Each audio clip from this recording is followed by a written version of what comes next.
పైకి లీటర్లా కనిపించే ప్రతి ఆయిల్ ప్యాకెట్ లీటర్ కాకపోవచ్చు, కానీ ఫ్రీడమ్ ఆయిల్ ప్యాకెట్లో మాత్రం ఖచ్చితంగా లీటర్ నూనె ఉంటుంది. రామనామము అంత గొప్ప నామము. ఆ నామము నుంచి అందుకే పోతన గారు అంటారు భాగవతంలో, ఆఖరికి నామం అనేటటువంటిది ఎప్పుడు చెప్పుకోవచ్చు అంటే దానికే మడి తడి ఆచారం కూర్చున్నాడా నించున్నాడాతో సంబంధం లేదు. ఆఖరికి ఏకవస్త్రంతో ఉండి రజస్వలా దోషంతో ఉన్నటువంటి ద్రౌపదీదేవి ఎలుగెత్తి భగవంతుణ్ణి నామం పెట్టి పిలిచింది, పరిగెత్తుకొచ్చాడు. చావుకి దగ్గరగా ఉండి ఇక నోటి వెంట మాట రాని స్థితిలో గజేంద్రుడు భగవంతుణ్ణి నామం పెట్టి పిలిచాడు, పరిగెత్తుకొచ్చాడు. అందుకే త్యాగరాజస్వామి పిబరే రామరసం అంటారు, తాగేసేయండి రా రామరసాన్ని అంటారు. శ్రీరామ నీ నామం ఎంత రుచిరా, ఎంత రుచి ఎంత రుచి ఎంత రుచిరా, పాలు మీగడల కన్నా పంచదార తేనెల కన్నా శ్రీరామ నీ నామం ఎంత రుచిరా అంటే రామనామం రుచి ఏమిటండి, కాగితం మీద వేసి నోట్లో పెట్టుకోవచ్చా అని కాదు. పెరుగు తేనె పళ్ళరసం ఇలాంటివి నాలుక మీద వేసుకున్నప్పుడు నాలుక మీద ఉండేటటువంటి రసాంకురములు దాని యొక్క రుచిని చెప్పినప్పుడు పరవశించినటువంటి మనసు ఏ స్థితిని పొందుతుందో, రసాంకురములతో ఉన్న నాలుక కేవలం బాహ్య పదార్థముల యొక్క రుచి చెప్పడం కాదు, రామ రామ రామ రామ అనే శ్రీరామనామం చెప్పడంలో ఉండేటటువంటి పారవస్యాన్ని పొందిన నాడు శ్రీరామ నీ నామం ఎంత రుచిరా, అప్పుడు ఆ రామనామం యొక్క రుచి తెలుస్తుంది. తారకనామం రామనామం. రామనామం పలికినంత మాత్రం చేత ఎప్పుడు పలకచ్చు అంటే కూలిన చోట, గడప తగిలి పడిపోయాడు రామా అన్నాడు చాలు, వాడు అదృష్టం. కూలిన చోట, కొట్టబడి కుంటిన చోట, ఎవరో వెనక నుంచి కొట్టారు, కింద పడిపోయాడు, రామా అంటూ పడిపోయాడు, తరించిపోయాడు. కొట్టబడి కుందిన చోట, మహాజ్వరాదులను ప్రీలిన చోట, 104 జ్వరం వచ్చి పడిపోయి ఉన్నాడు.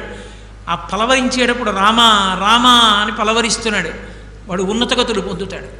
మహాజ్వరాదులను ప్రీలిన చోట, సర్పముఖ పీడలు పొందిన చోట, అలా వెళ్ళిపోతుంటే బొస్సున పాము వచ్చి పడగెప్పింది, శ్రీరామ శ్రీరామ శ్రీరామ అన్నాడు. వాడు తరిస్తాడు, రక్షింపబడతాడు.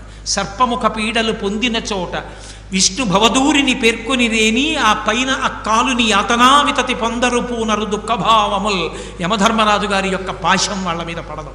రామనామం అంత గొప్ప నామం. అందుకే అటువంటి నామాన్ని సదా స్మరించి శ్రీరామనామాన్ని మనసులో అనుకుంటూ శ్రీరామనామాన్ని వ్రాసినంత మాత్రం చేత రామచంద్ర ప్రభువే మనం చేరుకోవలసినటువంటి స్థితిని నిర్దేశిస్తాడు. మహానుభావుడు గుంటూరులో రాగం ఆంజనేయులు గారని ఉండేవారు. ఆయన ఏం పెద్ద చదువుకోలేదు, ఎప్పుడూ శ్రీరామనామమే, అలా శ్రీరామ శ్రీరామ శ్రీరామ శ్రీరామ వ్రాస్తూనే ఉండేవాడు. ఆఖరికి ఆయన ఆ పుస్తకాలన్నీ రామనామం రాసినవన్నీ బండిలో పెట్టుకుని రామనామ జపం చేస్తూ భద్రాచలం వెళ్ళారు. భద్రాచలం వెళ్ళి ఆ రోజు సాయంకాలం రామచంద్రమూర్తి యొక్క దేవాలయంలో రామనామం ఇచ్చేద్దాం అనుకున్నారు. ఇవాళ ఎందుకులేండి, ఇక్కడ ఏదో సప్తాహం చేద్దాం అనుకుంటున్నాం కదా, రేపిద్దాం, ఏకాదశి వస్తుంది కదా అన్నారు.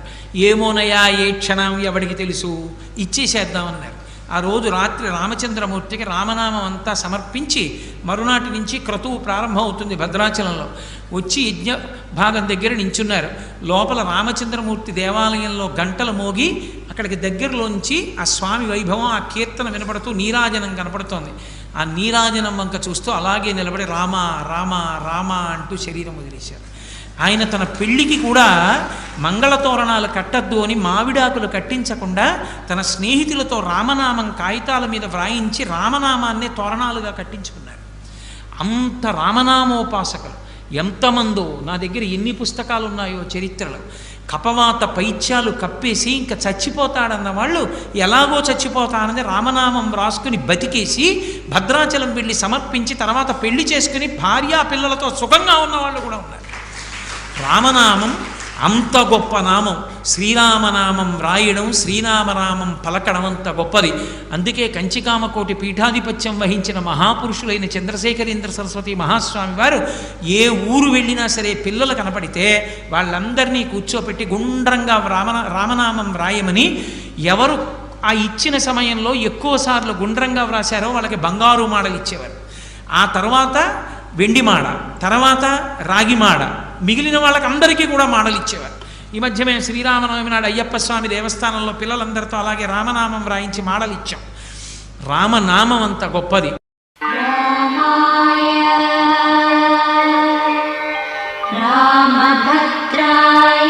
అమ్మవారు దరిద్రాన్ని ఎలా తీస్తుంది అంటే అపాంగై, తన చూపుల చేత తీసేస్తుంది. అందుకే ఆవిడికి మీనాక్షి అని పేరు అని చెప్పాను.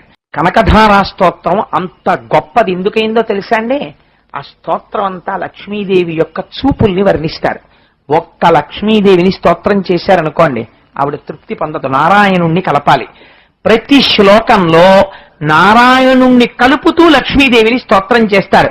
అందులో చూడండి ఆ శ్లోకం అందం. కాలాం బుధాలిలితో రసికైట భారే ధారాధరే స్ఫురతియా తటిదంగనేవా మాతు సమస్త జగతాం మహనీయమూర్తి. అంటే నల్లటి మబ్బు మీద మెరుపుతీగ ఎలా ఉంటుందో నీలతో జద మధ్యస్థ విద్యుల్లేకే భువాస్వరా, దాన్ని శ్లోకం కింద మార్చారు. అమ్మా, ఆయన వక్షస్థలంలో నువ్వు చేరి ఉండడం వల్ల ఆయన యందు దయని నింపావు. ఆయన కారుణ్యమూర్తి అయి మా యోగక్షేమములను వహిస్తున్నాడు. తల్లి, నువ్వు ఆయన వక్షస్థలమునందు లేనినాడు ఆయన నిగ్రహానుగ్రహ ప్రదాత అయి ఉంటాడు. ఆయన పాదములు మేము పట్టుకోలేం కదా. తండ్రిని మాకు అందించిన తల్లివమ్మా, నీ యొక్క చూపులకి నమస్కారం. ఒక్కసారి ఆ చూపు మా యందు ప్రసరించు, మా దరిద్రం తీరిపోతుంది అంటున్నారు. ఆశ్చర్యం ఏమిటో తెలుసా అండి? ఈ శ్లోకంలో ఉన్న గొప్పతనం, ఈ శ్లోకమే చదివితే దరిద్రాన్ని విరిచేయగలదు. చాతక పక్షి అని మనకి సంప్రదాయంలో ఒక పక్షి ఉంటుంది. ఆ చాతకం భూమి మీద పడితే ఇంకా నీళ్లు తాగదు. విచిత్రం ఏమిటంటే కొన్ని పక్షులు ఉన్నాయి. ఆ పక్షులు ఆకాశంలోనే పిల్లని ప్రసవిస్తే ఆ పిల్ల ఆకాశంలోనే ఎగిరేస్తుంటుంది. అలా ఎగిరేస్తున్నప్పుడు దానికి దాహం వేస్తుంది. దాహం వేస్తే అది భూమి మీదకి కిందకి రాదు, కిందకొచ్చి నీరు తాగదు. అప్పుడు ఆ పక్షి దాహం తీరాలంటే అది ఆకాశం వంక చూసి అరుస్తూ ఉంటుంది. అప్పుడు నల్లటి మేఘం వచ్చి వర్షం కురవాలి. కురిస్తే అది తల పైకి పెట్టి నీళ్లు తాగుతుంది. అలా తాగినటువంటి నీళ్లు మాత్రమే దాని యొక్క దాహార్తిని తీరుస్తాయి.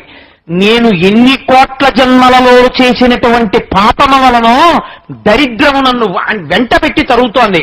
అటువంటి దరిద్రాన్ని పోగొట్టగలిగినటువంటి మేఘధార నువ్వే. అమ్మా, నీ అనుగ్రహాన్ని మా మీద వర్షించాలి.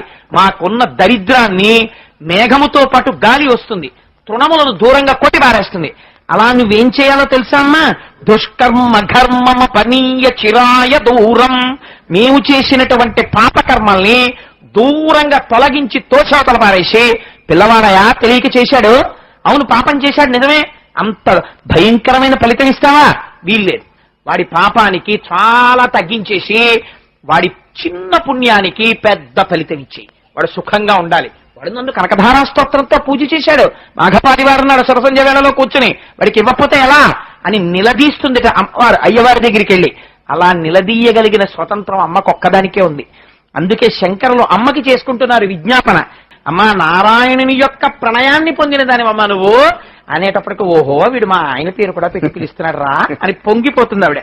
గీర్దేవతేతి గరుడధ్వజ సుందరేతి శాకాంబరేతి శశిశేఖర వల్లభేతి. మొన్న మీరు శరన్నవరాత్రులలో విన్నారు. ఎవరు? శాకాంబరీదేవి, పార్వతీదేవి. మరి పైగా శశిశేఖర వల్లభేతి, చంద్రశేఖర్ని పెట్టుకున్నవాడు ఎవరు? పరమశివుడు. ఆయన భార్య కింద చెప్తున్నారు. అలా ఎలా కుదురుతుంది అంటే ఆవిడ శక్తి స్వరూపం. ఆ లక్ష్మే దేవతలందరూ వెళ్లి స్తోత్రం చేశారు. ఎలా కనపడిందో తెలుసా అండి? ప్రతి ఇంటిలో ఉన్న ఇల్లాలు కూడా లక్ష్మిగా, ప్రభువులకి రాజ్యలక్ష్మిగా, ఆ సత్యలోకంలో సరస్వతిగా, కైలాసంలో పార్వతిగా, విష్ణులోకంలో లక్ష్మిగా, పద్మలోకంలో పద్మావతిగా, గోలోకంలో రాధికగా, అన్ని చోట్ల ఉన్న తత్వముగా, శక్తిగా ఆవిడే దర్శనమిస్తే దేవతలందరూ స్తోత్రం చేశారు. గమ్మత్తు ఒకటి ఉంది సంప్రదాయంలో తెలుసా అండి? సాధారణంగా ఆడపిల్లకి మంచి వరుడు రావాలంటే రుక్మిణీ కళ్యాణం చేస్తారు. మగపిల్లవాడికి మంచి భార్య రావాలంటే ఈ స్తోత్రం చేయాలి. ఇప్పుడు నేను చెప్పిన స్తోత్రం. ఈ స్తోత్రం చేస్తే మంచి భార్య వస్తుంది. ఎటువంటి భార్య వస్తుందో తెలుసా అండి? సుశీలాం సుందరీం రమ్యాం అతి సుప్రియవాదినీం పుత్ర పౌత్రవతీం శుద్ధాం కులజాం కోమలాంబరాం అపుత్రో లభతే పుత్రం. కొడుకులు లేని వాళ్ళకి కొడుకులు పుడతారు. 3 తరాల్ని చూపించగలిగినటువంటి నక్షత్రగండాన్ని పోగొట్టి తన సుమంగళీతత్వంతో భర్తని రక్షించుకుని, కొడుకు మనవడు మునిమనవణ్ణి చూసేంత వరకు ఆరోగ్యంతో భర్త ఉండి 5వ తనాన్ని తన మంగళసూత్రంలో పెట్టుకోగలిగినటువంటి సుశీలాం, మంచి శీలము, గొప్ప అందము, గొప్ప మాట, అటువంటిది కలిగినటువంటి భార్య పురుషుడికి వస్తుంది. ఇప్పుడు నేను చదివిన స్తోత్రం చదివితే అది లక్ష్మీతత్వం అంటే. శృత్యై నమోస్తు శుభకర్మ ఫలప్రసూత్యై. నమోస్తు శుభకర్మ ఫలప్రసూత్యై. ఇప్పటి వరకు మీరు వేదమంత్రములతో ఉన్నటువంటి పూజ చేశారు. ఈ వేదమంత్రముల చేత మీరు చేసినటువంటి పూజకి ప్రీతి చెంది మీకు ఫలితాన్ని ఇవ్వవలసింది ఎవరు? అమ్మవారు. అమ్మా, వేదమంత్రముల చేత ప్రీతి చెంది మీకు ఫలితాన్ని ఇచ్చేటటువంటి అమ్మవమ్మ నువ్వు. శక్త్యై నమోస్తు శతపత్ర నికేతనాయై. నమోస్తు శతపత్ర నికేతనాయై. పుష్టై నమోస్తు పురుషోత్తమ వల్లభాయై. నమోస్తు పురుషోత్తమ వల్లభాయై. పురుషోత్తముడన్న పేరు శ్రీ మహావిష్ణువుది. మళ్ళీ చివరికి వచ్చేటప్పటికి అయ్యవారి పేరు కలుపుతారు. అమ్మ పొంగిపోతుంది, పురుషోత్తమ వల్లభాయై. అవునవును, నేనే ఆ గోపాల బాలుడి యొక్క భార్యని అని పొంగిపోయి, భలే చేస్తున్నారా వీళ్ళు స్తోత్రం నన్ను అని పొంగిపోతుంది ఆవిడ. సామ్రాజ్యమును పరిపాలించగలిగినటువంటి చక్రవర్తిత్వాన్ని కూడా ఆవిడ ఇచ్చేయగలదు. ఎంత ఐశ్వర్యం ఉన్నా ఒంటిలో అనారోగ్యం ఉండి మంచాన పడుకున్నాడు అనుకోండి, ఏమిటి ఉపయోగం? శంకర భగవత్పాదులకి చిన్న పిల్లడిగా ఉన్నప్పుడు తెలుసు తత్వం. సంపత్కరాణి సకలేంద్రియనందనాని. అమ్మా, నా ఆరోగ్యం బాగుండాలమ్మా, నా ఇంద్రియాలు తేజస్సుతో ఉండాలి. ఒక్కసారి ఎవడైనా ఇలా వంగి నమస్కరిస్తే వాడి పాపాలు పోగొట్టేద్దామని చూస్తుంటుందిట అమ్మ, వాడికి సంపత్తినిద్దామని. ఇందాక మీ అందరూ సుబ్రహ్మణ్య శర్మ గారు చెప్పినప్పుడు ఇలా వంగి నమస్కరిస్తుంటే నాకేమనిపించిందో తెలుసా అండి? మంచి ఎదిగినటువంటి పైరు మీదకో పిల్లగాలు వస్తే పైరంతా ఇలా వంగిందనుకోండి, ఎలా ఉంటుందో అలా మీ అందరూ శిరస్సు ఉంచితే ఒక్కసారి పండడానికి సిద్ధంగా ఉన్న పంట పొలం లక్ష్మీ స్వరూప అయితే నారాయణ స్వరూపమైన భక్తి భావన గాలి చేత వంగినటువంటి మిమ్మల్ని చూసి లక్ష్మీ స్వరూపంగా సభని దర్శించి నమస్కరించాను. అమ్మా, దిగ్గజములు, దిక్కులను మోసేటటువంటి గజములు ఆకాశగంగని పట్టుకొచ్చి పద్మ కింజల్కములను పుప్పుడిని కలిపి స్వర్ణపాత్రలను తమ తొండములతో ఎత్తి నీకు అభిషేకం చేస్తుంటాయి. అటువంటి తల్లివై నా ఇంటిలో నువ్వు స్థిరముగా నిలబడుదువుగాక అని అడుగుతారు. గంగాజలముల చేత అభిషిక్తము చేయబడి తడిసిన వస్త్రంతో అప్పుడే అభిషేకం జరిగిందనమాట అమ్మవారికి. అలా అభిషేకమును పొంది కూర్చున్నటువంటి తల్లి ఎవరున్నదో ఆవిడికి నేను ప్రొద్దున్న లేవగానే ప్రాతర్నమామి, నమస్కరించుచున్నాను. ఎక్కడ ఆవిడ భర్తను వదిలిపెట్టరు. లోకాధినాథ గృహిణీ. అమ్మా, నువ్వెవరో తెలుసా? లోకములకన్నిటికీ అధినాథుడైనటువంటి శ్రీమన్నారాయణుని యొక్క గృహిణివమ్మా. అంటే ఆయన ఇల్లాలివమ్మా. ఇల్లు చక్క పెట్టుకోవద్దు, ఇంట్లో ఉన్న వాళ్ళందరికీ అన్నం పెట్టద్దు, ఇంట్లో ఉన్న వాళ్ళందరికీ పాలివ్వద్దు, ఇంట్లో ఉన్న పిల్లలకి సరిగ్గా చదువు రాలేదనుకోండి, తల్లిదే కదా. అయ్యవారికి ఏమో ఎప్పుడు పని, తెల్లవారకట్ట లేచిన దగ్గర నుంచి సెల్లుకో ఫోన్లు, అక్కడ వరకు ఇక్కడ వరకు, ఆ బ్రాంచ్ ఆఫీస్కి వెళ్ళాలి, ఈ బ్రాంచ్కి వెళ్ళాలి, అక్కడ ఆఫీస్కి వెళ్ళాలి, అక్కడ ఇన్స్పెక్షన్ చేయాలి, అక్కడ ఎవడో ఆర్తితో ఫోన్ చేస్తాడు, ఇక్కడ ఏదో ప్రమాదం వచ్చిందంటాడు, గరుత్మంతుడు నెక్కెళ్ళిపోతూ ఉంటాడు. మరి ఇల్లు ఎవరు చక్క పెట్టాలి అంటే ఆవిడ ఇంట్లో ఉండే జాగ్రత్తగా పిల్లలకి చదువు చెప్పించుకుని, పిల్లలకి వేళ పెట్టిన క్యారేజీలు పెట్టి అన్నం పెట్టి చెయ్యాలా వద్దా? అమ్మ, నువ్వెవరో తెలుసా? ఇది శంకరుల యొక్క గడుసుతనం. అంటే లోకాధినాథ గృహిణీ, లోకాధినాథుడైనటువంటి శ్రీమన్నారాయణుని యొక్క గృహిణివి. ఇప్పుడు ఆయన లోకాధినాథుడైతే మాకేమిటయ్యా? ఆయన మా తండ్రి. ఆయన గరుత్మంతుడిని ఎక్కి వెళ్ళిపోతుంటాడు. ఎక్కడికో ఎవరో రాక్షసులు వచ్చారయ్యా, ఎవరో ఒక ఆడావిడికి చీర లాగేస్తున్నారు, గోవిందా అంజనే వెళ్ళిపోవాలని వెళ్ళిపోతాడు. ఇంకొక ఆయన ఎక్కడున్నాడు చూపించన్నాడు, అందుకని చెప్పి ఆ రాక్షసుడు ఎవరో పిలుస్తున్నాడు, పిల్లాన్ని రక్షించాలని అక్కడికి వెళ్ళిపోతాడు. నువ్వు మాత్రం ఏం చేయాలి? ఇంట్లో ఉండి మమ్మల్ని చూసుకోవాలి. పిల్లల్ని వదిలేసి అమ్మ కూడా వెళ్ళిపోతే మమ్మల్ని చూసేవాళ్ళు ఎవరమ్మా? అందుకని ఇప్పుడు ఏమంటున్నారు శంకరాచార్యులు వారు, మన మీద పెట్టుకోలేదు రక్షించుకునే ప్రజ్ఞ. అమ్మ, నువ్వు అమ్మవి, మేము పిల్లలం, మాకేం తెలుసు? మేము అస్తమానం కప్పులు బొదలగొట్టయ్యా, కాఫీ గ్లాసులు తోసేయ్యా, పాల గ్లాసులు తోసేయ్యా, తప్పు పనులు చేసేయ్యా, పాప పనులు చేసేయ్యా, మేము చేసేస్తుంటాం. నువ్వేం చేయాలి? ఉరే ఇప్పుడే స్నానం చేయించాను, మళ్ళీ ఆ మట్టిలోకి వెళ్ళిపోతున్నావు రా అని తీసుకొచ్చి శుభ్రంగా తెచ్చి, ఒరే నాన్నగారు వచ్చే వేళ అయింది, స్నానం చేసేసి జాగ్రత్తగా చదువుకోండి, కోపడతారు నాన్నగారు అని నాన్నగారు వచ్చే సమయం చూసి నాన్నగారికి మేము చాలా మంచి పిల్లల్లా కనపడేటట్టుగా కూర్చోపెట్టేసి మమ్మల్ని నాన్నగారు తొడ మీద కూర్చోపెట్టుకునేటట్టు నువ్వు చేసేయాలమ్మా. ఎందుకంటే నువ్వు మా అమ్మవి. ఎంత గడుసుతనమో చూడండి. లోకాధినాథ గృహిణీం అమృతాభిపుత్రీం. ఒరే, మీ అమ్మనే కానీ అలా నేను చేస్తానని ఎందుకు అనుకుంటున్నారా అంటే, అమ్మ నువ్వు అమృతాభిపుత్రీం, అమృత సముద్రానికి కూతురు అమ్మ, నీ మనస్సు అమృతం. అమృతానికి పుట్టింది, అమృతం కాకపోతే మృతం ఎందుకు అవుతుందమ్మా? అందుకని నువ్వు అమృతానివి. ఎంత గడుసుతనంతో వేశారో చూడండి. లొంగిపోకపోతే అమ్మ ఇటువంటి పిలుపుకి ఎలా తట్టుకోగలదండి? అటువంటి స్తోత్రం ఇచ్చేశారు మనకి శంకర భగవత్పాదులు. చెట్టు నీడని బాగా ఎవరు ఎంజాయ్ చేయగలరు?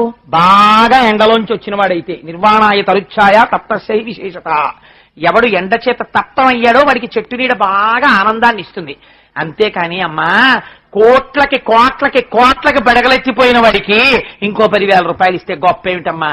10,000 రూపాయలు కటిక దరిద్రుడికి ఇప్పించావనుకో, అమ్మా మా అమ్మ అనుగ్రహం అని పొంగిపోతాడు. కాబట్టి నీ అనుగ్రహం పొందడానికి అసలు నిజమైనటువంటి యోగ్యత ఉన్నవాడెవడో పరమ దరిద్రుడు. అటువంటి వాడెవడో తెలుసా? నేనే. అందుకని ఏం చేయాలి? నువ్వు నన్ను లిస్టులో ఫస్ట్ పేరు పెట్టేసి నాకు అనుగ్రహించేయాలి. అందుకని అమ్మా నువ్వు నాకేం చేస్తావో తెలుసా? అలా ఒక్క కడగంటి చూపు చూడు, నా దరిద్రం తీరిపోతుంది. అమ్మా నేను ఈ స్తోత్రాన్ని చదువుతాను, స్తుతి చేస్తాను. నువ్వేం చెయ్యాలి? అబ్బా మా పిల్లాడికి రాకపోయినా శంకరాచార్యులు వారు చెప్పిన స్తోత్రం చదివాడు అని అనుగ్రహించమ్మా.